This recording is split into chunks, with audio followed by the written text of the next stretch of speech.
à la rescousse des populations qui manquent d'eau depuis plusieurs semaines.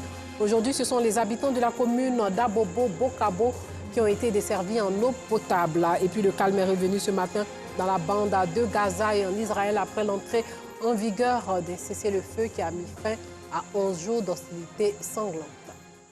Bonsoir et bienvenue dans le journal. Plusieurs quartiers du district d'Abidjan font face à une pénurie d'eau depuis quelques mois déjà. Les autorités mettent pourtant tout en œuvre pour assurer la desserte en eau potable de ces communes. Le groupement des sapeurs-pompiers militaires est un allié sûr de cette distribution d'eau potable. Ils sont à pied d'œuvre depuis le 6 mai dernier avec plusieurs citernes d'eau de 10 000 litres dans 4 communes d'Abidjan. Comment s'organise-t-il? Joël Gosset nous le dit dans ce reportage. Vous me permettez, si tu m'as parlé. Rendez-vous pour assistance à la population. À Abobo-Bokabo, derrière l'hôpital, parlez. C'est le quotidien des sapeurs-pompiers militaires d'Abidjan depuis le 6 mai 2021. Apporter de l'eau aux populations des communes du district d'Abidjan qui en manquent. FMOG 21 parti pour assistance à la population à Abobo-Bokabo derrière l'hôpital. Plus de temps à perdre. Il faut agir vite. L'agent d'intervention de 10 000 litres d'eau du groupement des sapeurs-pompiers militaires s'ébranle vers la commune d'Abobo. Après une trentaine de minutes, l'équipe arrive à Bokabo. C'est ici que se fait la distribution d'eau. Une foule attend munie de seaux, de bassines et de bidons pour recueillir le précieux liquide. De quoi tenir au moins 3 jours pour certains et une semaine pour d'autres. Au milieu de la foule, nous remarquons la présence d'une nourrice. Elle tient son bébé né il y a à peine 2 semaines. Si sortir parce qu'il n'y a pas d'eau, ils sont obligés de sortir. Il n'y a personne à la maison. Je vais rester là. Si je ne peux pas sortir là, qui va puiser pour moi? Il n'y a personne, donc ils sont obligés de sortir. Également parmi les chercheurs d'eau potable, cette femme en état de grossesse avancée. Le manque d'eau potable la pousse à s'exposer aux bousculades. Quand il pleut, c'est ça, on peut avoir l'eau. Mais s'il ne pleut pas, là, on fait comment? On est assis là. Parce que ça, l'eau qui a plu, ça va au moins quelques jours. Depuis le premier jour qu'il a plu, c'est l'eau qui est là. Hier, il a plu, il a ramassé et remis dedans. Bon, c'est vert, c'est pas joli. Tu veux, tu vas prendre ça comme ça. Souvent, il veut prendre l'eau, le bas ventre me fait mal, mais ils sont obligés. Il fait comment? Il s'allait prendre l'eau, il est revenu, ça l'hôpital, il s'allait me coucher 3 jours. Il fait comment? Ici, à Bokabo, dans la commune d'Abobo, l'eau est devenue une denrée très rare. Sa quête est un véritable calvaire pour les populations. Il n'y a pas d'eau là, ici là, il n'y a pas d'eau. Dans 2 jours là, c'est la pluie là qui vient. On a trouvé un peu l'eau, sinon il n'y a pas d'eau. Tout le monde veut déménager, mais c'est la même chose partout. Là, Bobo complet là, c'est la même chose partout. Un bidon d'eau à 100 francs, on a dedans maintenant, ça vaut 5 ans. On a un compteur, on n'a pas l'eau. On paye entretien, on paye entretien. On est fatigué maintenant, on ne paye plus. On dit qu'il n'a qu'à venir prendre le compteur. Il n'y a pas l'eau. Cette opération de ravitaillement en eau potable se passe sous l'œil vigilant d'Idriss. C'est lui qui a appelé le centre de coordination des opérations de transmission de sociaux. Puisque je suis abonné sur la page des sapeurs-pompiers, j'ai vu qu'ils ravitaillaient les quartiers en eau. Alors donc, sur ce point, j'ai eu de la population de Bokabo à ce problème d'eau. C'est hier dans l'après-midi, j'ai reçu l'appel du lieutenant Kwasi à partir de 9h pour nous ravitailler. On doit être prête à sortir. Puis je les remercie aussi pour cet acte de bravoure. Voilà, j'aimerais qu'ils continuent dans ce sens-là, en nous ravitaillant en eau. Parce que parfois, les populations sont obligées d'attendre la pluie pour se laver. Ce jour, certains habitants de Bokabo devront rentrer chez eux sans avoir pu recueillir la moindre goutte d'eau potable. Les 10 000 litres du GSPM n'ont pas suffi à satisfaire les besoins du quartier. Ces infortunés rejoignent leur domicile les seaux vides. Ils comptent désormais sur le ciel pour déverser quelques gouttes de pluie qu'ils pourront recueillir et étancher leur soif. Dans le même temps, les autorités municipales de la commune d'Abobo ont initié une rencontre d'échange entre les structures en charge de l'eau et de l'électricité, parce que l'électricité aussi manque, avec les habitants de la dite commune, des habitants qui avaient organisé des marches de protestation pour dénoncer cette situation. Nous, Sangaré et Paragassoro Kone ont assisté à la rencontre. Depuis quelques jours, l'eau a cessé de couler dans les robinets de certains ménages dans des quartiers de la commune d'Abobo. À cela s'ajoute le problème des rationnements de l'électricité. Une situation déplorée par population et autorités municipales. Nous constatons que la situation ne s'améliore pas. suffisamment aux yeux de nos concitoyens qui régulièrement organisent des marches pour réclamer de l'eau dans les robinets. Nous enregistrons autres activités. Pour rassurer les habitants de cette cité, l'énergie s'est rendue dans la dite cité pour une rencontre d'échange et d'information. Selon le directeur général de l'Office national de l'eau potable et celui de Côte d'Ivoire Énergie, les services techniques sont à pied d'œuvre pour trouver une solution à ces différents problèmes. Les populations d'Abobo ont été un peu fâchées pour les problèmes d'eau et d'électricité. Nous leur avons expliqué qu'en réalité, le gouvernement de Côte d'Ivoire ne les a pas laissés tomber. De gros investissements ont été faits dans le secteur de l'eau, aussi dans le secteur de l'électricité.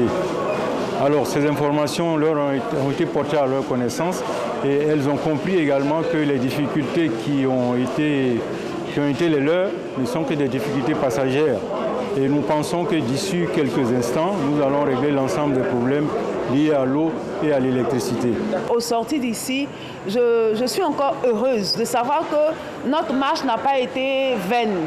Nous avons été entendus et nous avons été, nous avons eu l'information qui dit que dans les jours à venir, nous aurons encore de l'eau dans nos robinets qui vont nous servir, qui ne vont pas nous permettre de nous promener pour chercher de l'eau dans la commune d'Abobo. En attendant la fin du calvaire, des dispositions transitoires ont été prises par les structures en charge de l'eau et de l'électricité pour soulager les populations. Permettre aux jeunes de la commune d'Adjamé d'avoir des repères et des sources de motivation dans la société, c'est le sens d'une rencontre d'échange dénommée le grand invité de la vie associative. Mamadou Touré, ministre de la promotion des jeunes, de l'insertion professionnelle et du service civique, était l'invité de cette tribune d'échange initiée par la mairie d'Adjamé. Une rencontre pour partager son expérience universitaire, professionnelle et politique, mais surtout d'aborder les politiques mises en place par le gouvernement pour l'employabilité des jeunes. Nous Sangaré Boko Clément. Ministre de la promotion de la jeunesse, de l'insertion professionnelle et du service civique, Mamadou Touré était le grand invité de la vie associative, le mercredi 19 mai 2021. Une tribune d'échange au cours duquel il a partagé son expérience avec les jeunes de la commune d'Adjamé. Une occasion pour le ministre de retracer son parcours universitaire, professionnel et politique.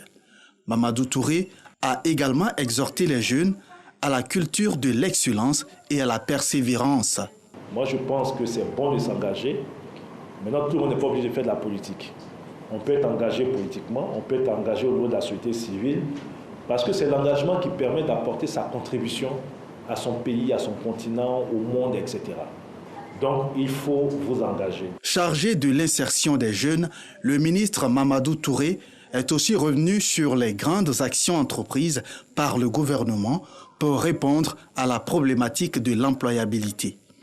Nous avons un programme d'entrepreneuriat qui permet aujourd'hui donc de financer tous les jeunes avec 3 niveaux de financement. Vous avez parlé donc de l'opération Agir pour les jeunes. C'est tous ces jeunes qui ont besoin de financement qui partent de 100 000 à 1 million. Deuxième niveau de financement, c'est les projets de 1 million à 5 millions. Ça, on va le faire avec les collectivités territoriales, les régions. 3 milliards 100 qu'on va dégager pour les régions. Et puis, troisième niveau de financement à 50 millions de francs CFA. Nous avons le programme national donc, de stage. Tous ces jeunes qui ont des BTS, qui ont besoin de stage, pour le stage, ils sont payés 15 000 francs CFA par mois pour valider leur diplôme.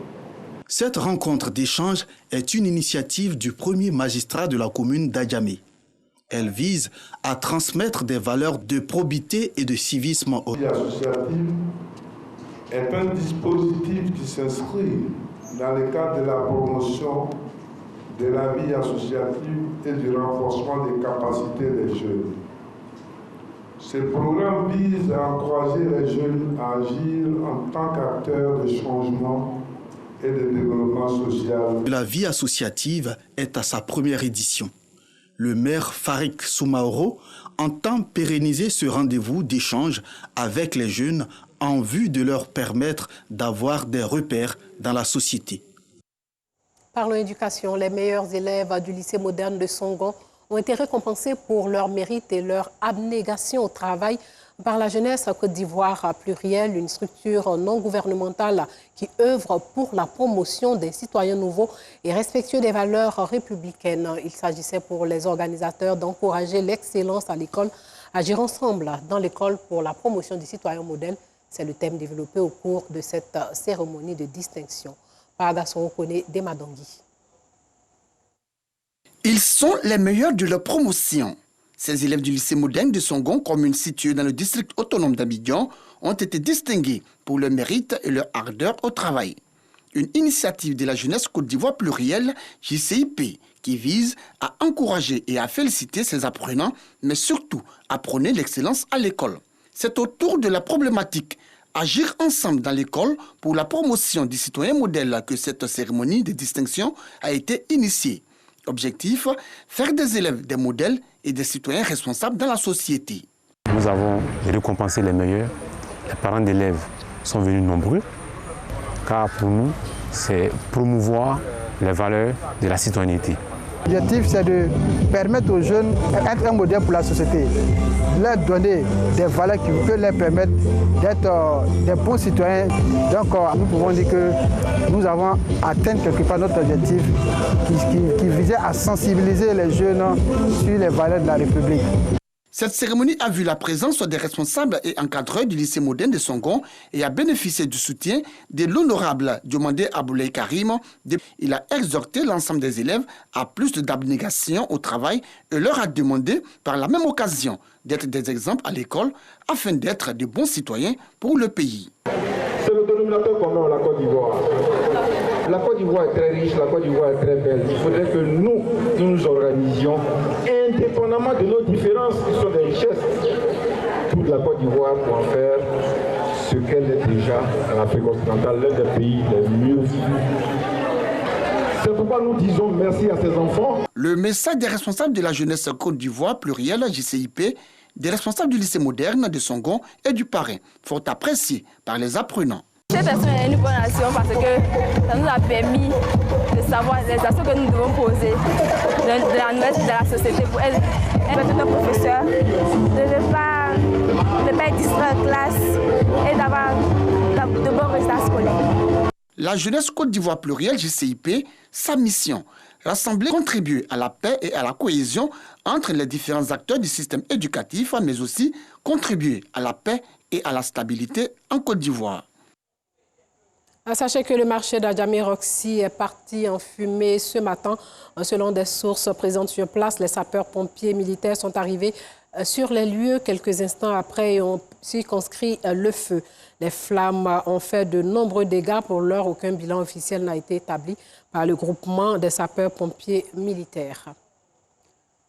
Hors de chez nous, le parti du sénateur libérien Prince Johnson a qualifié de parodie de justice la réaction américaine condamnant l'élection de cet ancien chef de guerre à la présidence de la commission de défense du Sénat. L'élection mardi de Prince Johnson à ce poste a eu lieu en pleine résurgence du débat sur l'établissement d'un tribunal pour les crimes commis lors des deux guerres civiles 1989, 1997 et 1999-2003 et sur son implication dans la première. Prince Johnson, sénateur depuis 2006, ancien candidat à la présidentielle et par ailleurs prédicateur évangélique, est accusé de la mort de centaines de civils. Il avait causé un choc international en apparaissant dans une vidéo buvant des bières tandis que ces hommes torturaient à mort le président Samuel Doe en 1990. Prince Johnson est l'un des 8 chefs de guerre dont une commission Vérité et Réconciliation installée en 2006 préconisait en 2009 qu'il soit jugé par un tribunal spécial, mais la mise en œuvre de ces recommandations se fait toujours attendre. En plus de 10 ans de conflit dans le nord-est du Nigeria, le chef du groupe djihadiste Boko Haram, Abubakar Shekau, a été donné pour mort au moins 5 fois avant de réapparaître. Mercredi, un groupe djihadiste rival lié au groupe État islamique a mené une opération contre lui dans le bastion de Boko Haram à la forêt de Sambisa. Selon ses sources proches des services de renseignement, Abubakar Shekau est grièvement blessé en tentant de se tuer pour éviter d'être capturé depuis jeudi. La rumeur de sa mort a déferlé sur les réseaux sociaux. Plusieurs médias et spécialistes de la région ont annoncé sa mort, mais il n'est pour l'heure pas possible de vérifier cette information de sources indépendantes. Et pour finir, sachez qu'il y a une matinée calme à Gaza et en Israël après l'entrée en vigueur du cessez-le-feu. Pas d'avion de combat dans le ciel et pas d'alerte à la roquette. Le calme est revenu ce matin dans la bande de Gaza et en Israël après l'entrée en vigueur, comme je le disais, d'un cessez-le-feu qui a mis fin à 11 jours d'hostilité sanglante. Fin de ce journal, portez-vous bien.